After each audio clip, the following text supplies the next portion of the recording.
Olá, queridos e queridas. Eu estou contando a história de Jesus do livro O Maior Homem que Já Viveu. E hoje a história é lições sobre o divórcio e sobre o amor aos filhos.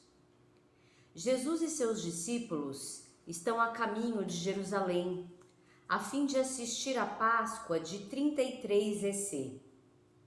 Cruzam o Rio Jordão e tomam a rota através do distrito da Pérea. Jesus esteve algumas semanas antes na Pérea, mas foi chamado então para a Judéia, porque o seu amigo Lázaro estava doente. Enquanto estava na Pérea, Jesus falou aos fariseus sobre o divórcio, e agora eles tocam novamente no assunto. Entre os fariseus, há diferentes escolas de pensamento sobre o divórcio. Moisés disse que era possível divorciar-se de uma mulher por causa de alguma coisa indecente da parte dela. Alguns acham que isso se refere apenas à falta de castidade, mas outros acham que alguma coisa indecente inclui ofensas bem pequenas. Assim, para testar Jesus, os fariseus perguntam: é lícito que um homem se divorcie de sua esposa por qualquer motivo?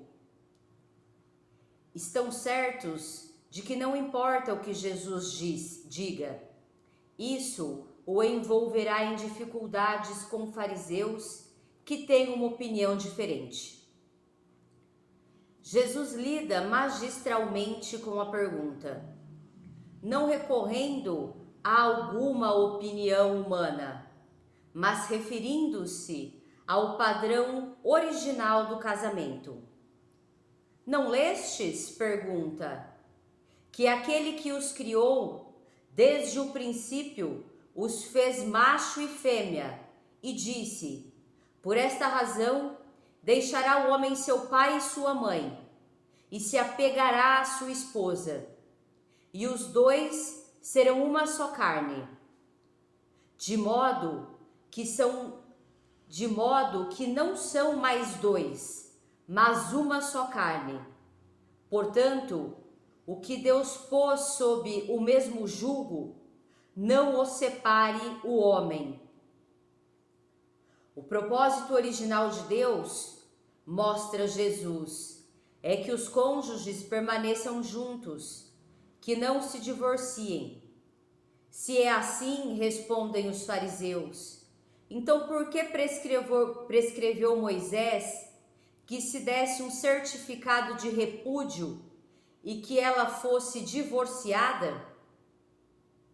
Moisés, por causa da dureza de vossos corações, vos fez a concessão de vos divorciardes das vossas esposas, responde Jesus. Mas este não foi o caso desde o princípio. Sim, quando Deus estabeleceu a verdadeira norma para o casamento, no jardim do Éden, ele não fez nenhuma provisão para um divórcio.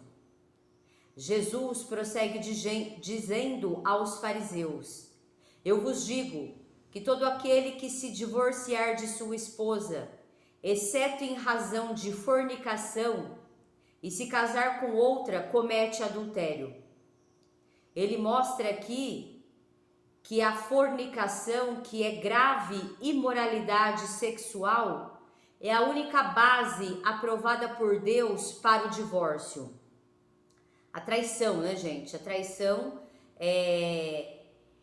eu disse num outro vídeo, né? Traição é inclusive, né, por lei aí que não tem nenhum divórcio, né? Que seja anulado o casamento, né? Como se ele nunca tivesse existido. E então que a gente assim, e quando ele fala aqui que estão sob o mesmo jugo, o que é o mesmo jugo e o que é o jugo desigual? O mesmo jugo é quando os dois têm os mesmos valores, né? Então, os dois são honestos, os dois são honrados, ou seja, não traem, não mentem, não enganam, né? Os dois, eles têm os mesmos valores espirituais e morais, né? E os mesmos objetivos, né? Cada um na sua função, homem e mulher, mas os dois querem crescer, os dois querem progredir, os dois, né? Porque não adianta também um querer e o outro não, né? Não vai dar certo.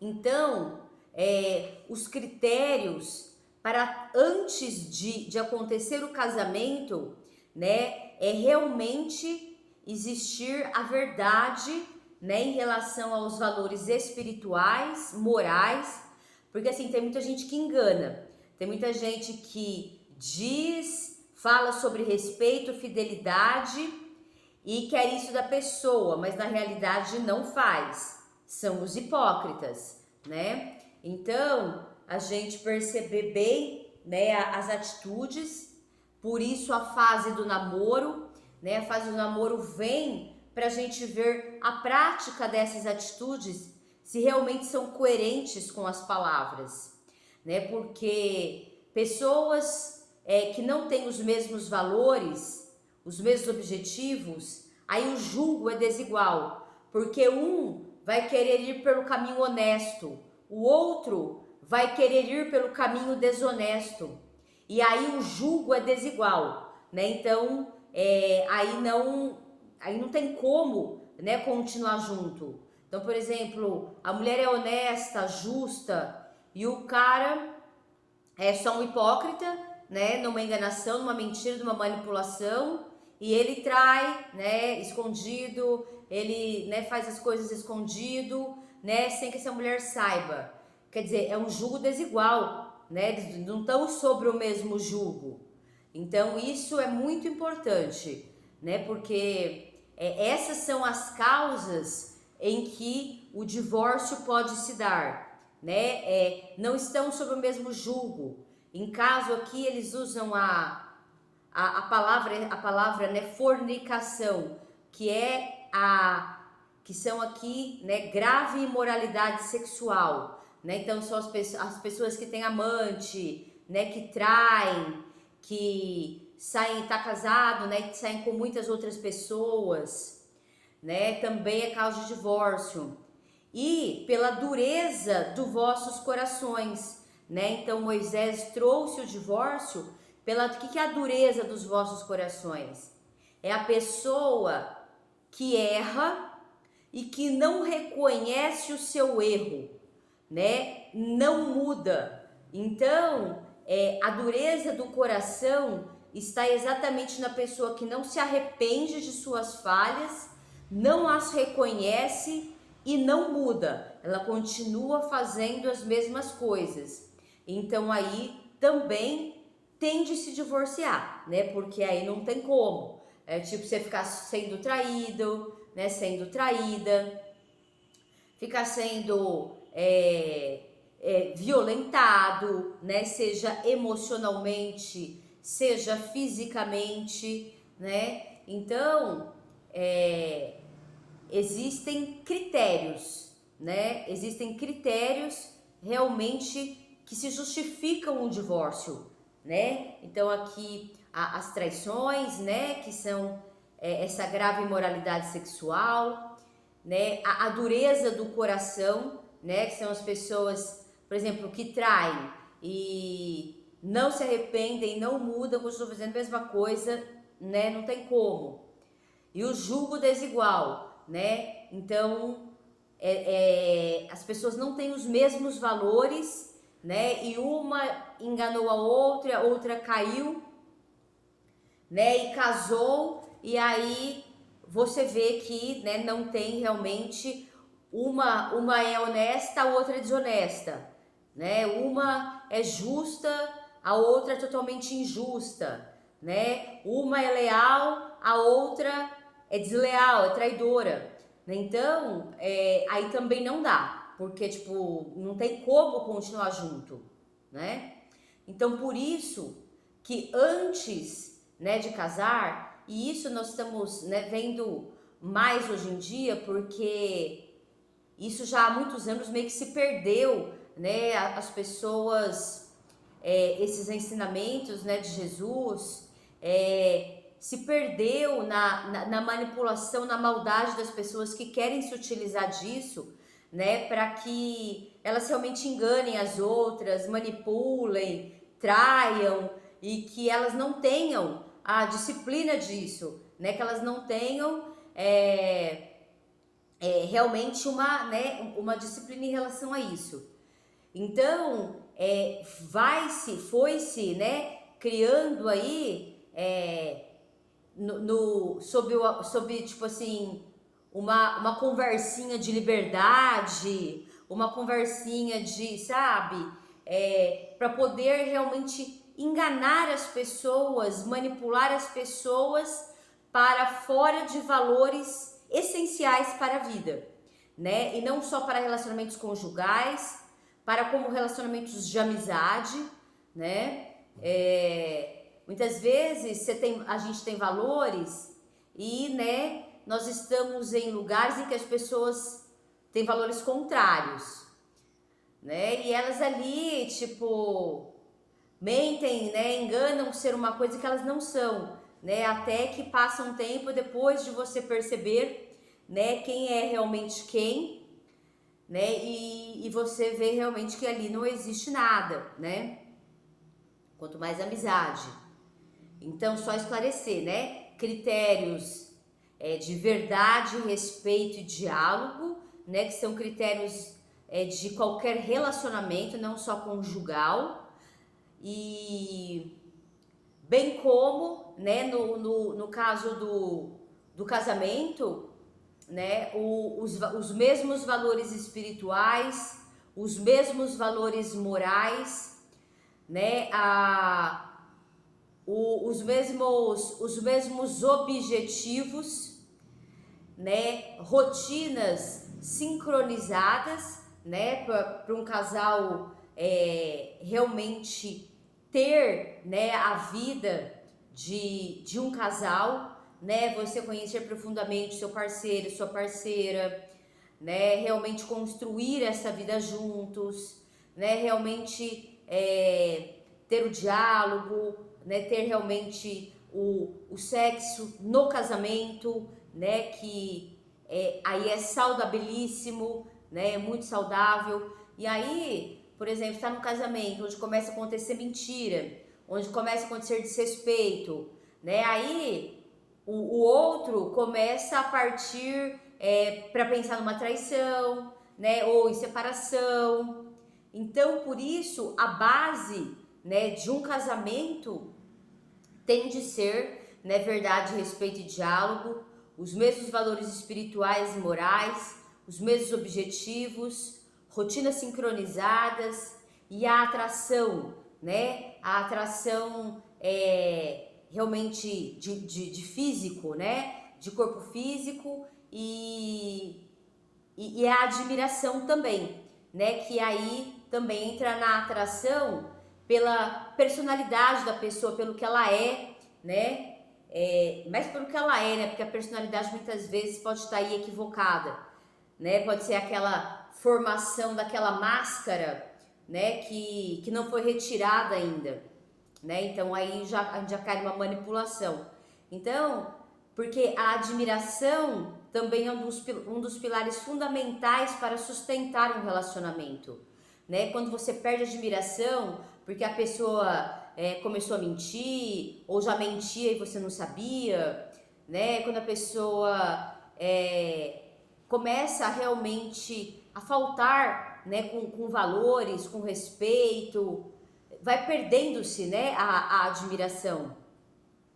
Uma extrema vaidade, né, onde a pessoa ela quer ser, ela tá casada e ela quer ser admirada ou a mulher no caso por outros homens, os homens pelas outras mulheres, né, fazem questão, inclusive, né, através dos olhares, através de dar as brechas, né, então pela vaidade, pelo egoísmo, né, onde você também não está construindo algo em conjunto com o outro, né? Você tá querendo somente para si. Ah, eu quero respeito e fidelidade, mas eu não entrego isso. Então não, você tem que ver o que você quer, né, de uma pessoa, mas o que você entrega, né? Então aí, né, esse realmente é estar sob o mesmo jugo, né? Então, continuando aqui. Dando-se conta de que o casamento deve ser uma união duradoura, com apenas esta única base para um divórcio, os discípulos sentem-se induzidos a dizer: se esta é a situação do homem com sua esposa, não é aconselhável casar-se.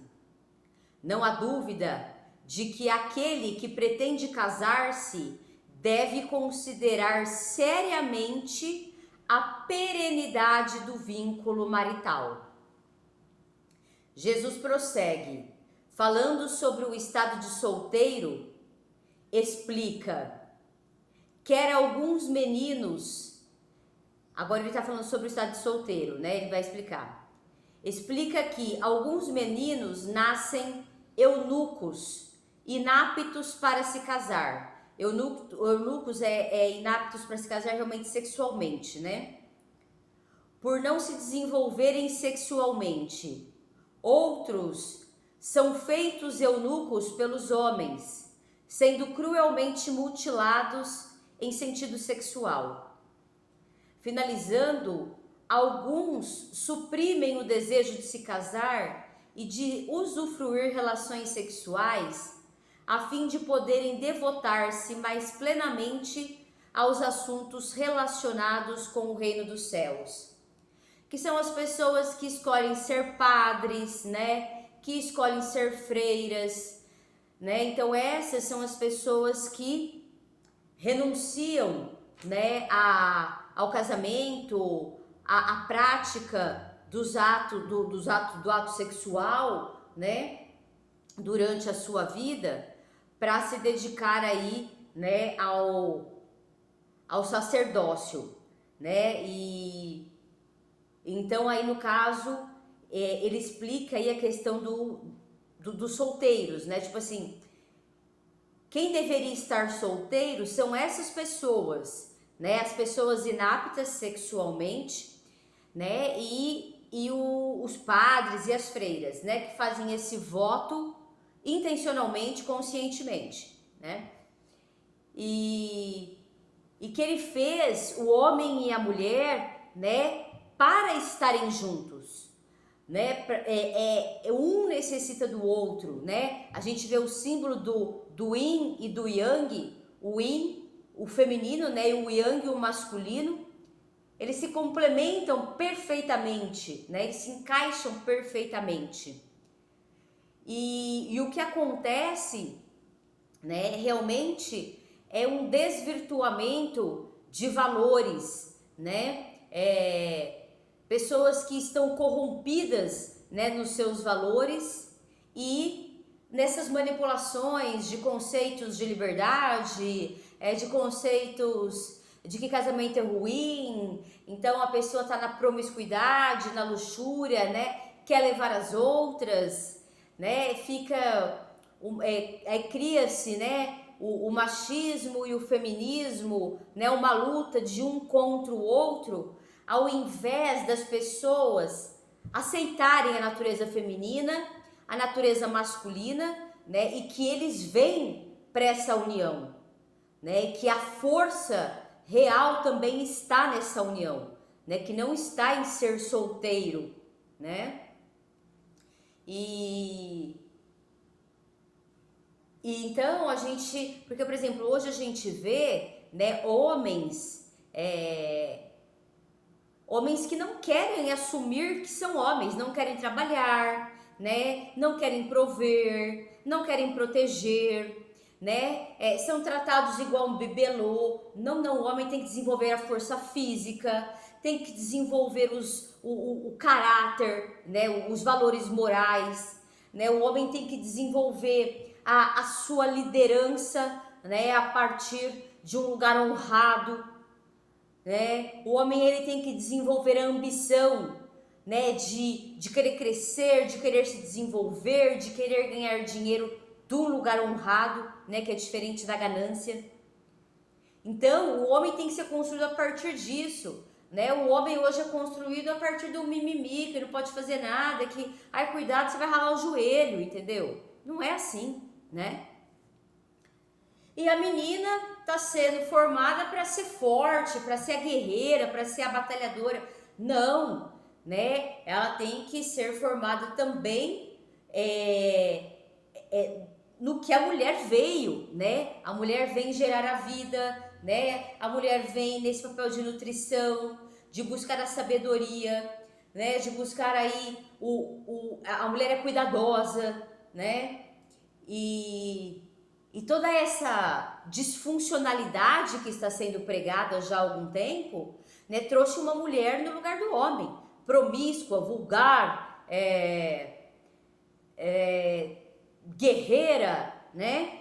E a gente tem que aceitar, porque isso é que a gente vê pela fisiologia, hormonalmente, a fisiologia do homem e da mulher já trazem praticamente as suas funções. E aqui eu não estou dizendo que a mulher não pode trabalhar, mas quem tem, ela pode trabalhar, mas não igual ao homem, porque o homem não tem as outras atribuições da mulher. Não é o homem que vai gerar, não é o homem que vai gestar, não é o homem que vai cuidar, não é o homem, entendeu? E mesmo que o homem também tente fazer isso, ele não tem a sensibilidade de uma mulher, né? Ele não. Então, tipo assim, a gente tem que realmente estar pensando coerentemente, né? Porque hoje é uma incoerência total, por causa dessa mentalidade totalmente manipuladora e disfuncional que vem se trazendo para o benefícios aí de muitos que estão se utilizando disso, né? Então eu quero ver na promiscuidade, cada vez mais eu vou semeando isso na mente das pessoas, né? De homens e de mulheres. Então, a gente vê fisiologicamente, hormonalmente, o homem predominantemente é o quê? O hormônio da testosterona, é o hormônio da força física, é o hormônio onde você tem uma capacidade de ação para o mundo, de trabalho, de guerra, né? Muito maior do que a mulher, né? Que o hormônio predominante da mulher é o quê? É a progesterona, que é para gerar, para gestar um filho, né? Se não, depois dos filhos, né? Gestar projetos, enfim, a gente tem que ver, né? Toda essa coerência. Então a gente está saindo totalmente do que né? Do que é verdade, do que é real, né? Com discursos totalmente manipulativos, né? Com discursos totalmente equivocados, né? Com discursos totalmente, inclusive maldosos, né? Para que simplesmente atenda, né? As minhas satisfações, as minhas vontades, né? A minha promiscuidade, né? Eu coloco na cabeça ali das mulheres, né? Que elas são livres sexualmente, que elas têm que dar mesmo para todo mundo, tal, tipo, sabe? E aqui não estamos falando do oposto, não, de ser santa, só que a gente tem que pensar em nós, né? No nosso emocional, no nosso físico, como que fica com tudo isso, né? Como que fica com toda essa promiscuidade, né? Então é um pensamento muito mais profundo do que essa superficialidade, né, em que a gente se encontra pensando hoje em dia, né? Então, continuando, vamos ver, eu parei aqui. Então, e aqueles que escolhem, né, ser padres, freiras, dê lugar ao estado de solteiro àquele que pode dar lugar a isso, conclui Jesus. As pessoas começam então a trazer seus filhinhos a Jesus. Os discípulos, porém, censuram as crianças e tentam mandá-las embora. sem dúvida querendo proteger Jesus contra uma desnecessária tensão. Mas Jesus diz: deixai vir a mim as criancinhas, não tenteis impedi-las, pois o reino de Deus pertence a tais. Deveras eu vos digo, quem não receber o reino de Deus como uma criancinha, de modo algum entrará nele. Que bela lição Jesus dá aqui. Para recebermos o reino de Deus, temos de imitar a humildade e a docilidade das criancinhas. Mas o exemplo de Jesus ilustra também quão importante é, especialmente para os pais, gastar tempo com os filhos. Jesus mostra então o seu amor aos pequeninos, tomando-os nos braços e abençoando-os. Então aqui, né, ele traz realmente a pureza do coração de uma criança, né, que é a bondade, né, que é porque uma criança, ela nasce por essência, né? O que é por essência?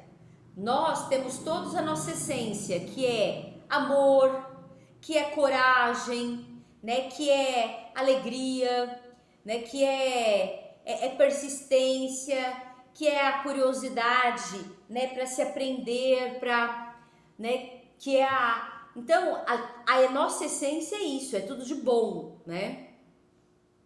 E essa criança vem por essência. E aí essa essência vai sendo escondida pelos valores que vai sendo ensinado a ela, né? Pelos medos, pelas culpas que vão sendo jogadas nela, inclusive muitas culpas ilegítimas, né? Medos, somente eu jogo aquele medo para ela fazer o que eu quero, né? Não é um medo real, não é tipo, olha ali um leão, corre. Ali é um medo real, né? É um perigo real. Agora, vem logo, senão o bicho papão vai te pegar. Não, isso eu tô inventando algo para ela fazer o que eu quero. Só que essa criança, ela vai ficar no medo, né? Ela não tem o discernimento para saber se aquilo é real ou não, né? Quem tem que ter o discernimento somos nós adultos. Então a criança, ela tem a pureza, né, da bondade, da verdade, né, de verdadeiramente o que é belo. E ela vai sendo corrompida, né, ao longo aí da infância, da juventude, né? E aí ela se transforma naquilo ali, né? Naquela formação de crenças equivocadas, de um monte de dores emocionais, né? De um monte de culpas, de medos, né? Um monte de abusos emocionais, muitas vezes sexuais. Então, é isso que Jesus traz para que a gente seja, né? Puro, nós como adultos, puros e astutos, né? Ou seja, que a gente mantenha a nossa bondade, a verdade, mas que a gente também tenha a astúcia, né? Para não ser ingênuos, né? Bobos. Ou seja, para que a gente perceba o perigo, a maldade, né? Para que a gente realmente consiga escutar a nossa intuição, porque se o nosso coração é puro, a gente consegue escutar Deus ali, né? E não aquelas vozes que foram criadas na nossa cabeça, né? Porque quando a gente vai perdendo esta pureza, são essas vozes, né, maldosas, manipuladoras, ou até mesmo sem intenção nenhuma, né, mas uma reprodução daquilo que também a gente aprendeu, que ecoam, né, e a gente não consegue escutar a nossa verdadeira essência, né? Então a astúcia, né, exatamente tá nesta percepção, né, que a gente deve criar a partir, né, da gente manter o nosso coração puro, né, e não corrompido por maldades, não corrompido por mágoas, ressentimentos, culpas, medos, injustiças, né? A gente manter ele realmente nos valores, né? Na essência que a gente é e a gente continuar no caminho e a gente vai ter aí a verdadeira justiça, né? Do Criador. E essa justiça é traduzida, inclusive, na matéria, né? Ou seja, a gente vai ter, né, o que a gente merece, né, conforme o nosso caminhar na vida, né? Então é isso que traz essa lição hoje. Se você gostou, deixe seu like, compartilhe com pessoas que você sabe que queiram o exemplo de Jesus e se inscreva no canal e ative o sininho se você quiser receber mais do meu conteúdo. Um grande beijo, um grande abraço e até a próxima!